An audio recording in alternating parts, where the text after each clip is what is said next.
از خدا بترسه، دختراتون امروز به حیا دعوت بکنه. کدام کسی دخترش کلان سال شد خودش شوهرش بکاوه، که پیغمبر خدا صلی الله علیه و سلم فرمودن اخیر زمان هم می شود که زنا چنان می شوند، لشکر می شوند، در کوچه شوهر می کاوند.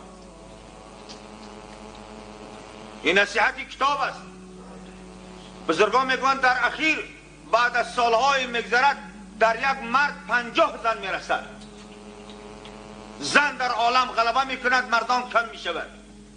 در هر عصر زمان ببین یک فتنه که در این جامعه پیدا شد، چی مقدار زن مسلمان خوار شد. در حالتی که اگر یک از زنش میمرد، از ریگر تا غرم شهر توست تا کجا و کجا یک بیوه میکاف که بیوه نمیافت که بگیره. نرخ دخترها